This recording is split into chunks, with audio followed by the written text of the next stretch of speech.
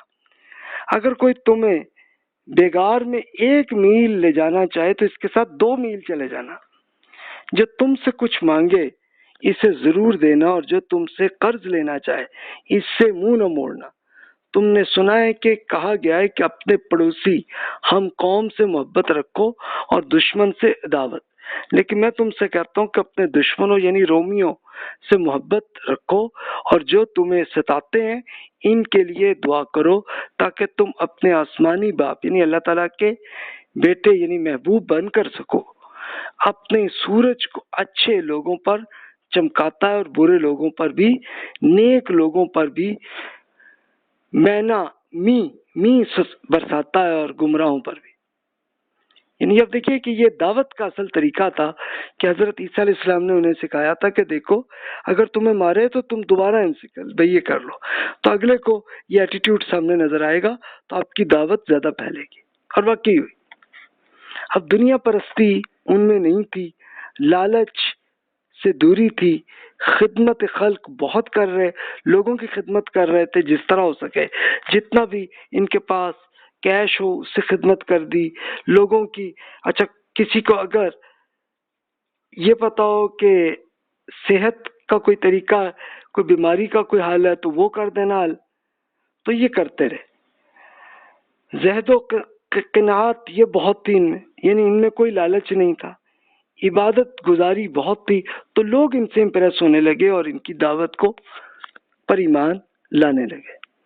Jail اور شہادت کے مرجع خلائق یعنی کچھ ان میں سے جو جیل میں آئے اور جو شہید بھی ہوئے تو ان پہ پھر لوگوں میں بڑی عقیدت آنے لگی اور لوگ ان سے محبت کرنے لگے.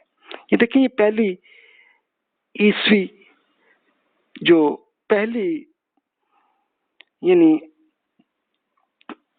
پہلی صدی میں یہ رزلٹ ہونے لگے کہ لوگ امپریس ہونے لگے، اور یہ دیگر اقوام یعنی جو رومن امپائر، جو ترکی کے لوگ تھے، اٹلی کے تھے، یعنی جو بنی اسرائیل نہیں تھے، وہ بھی آہستہ آہستہ ایمان لانے لگے.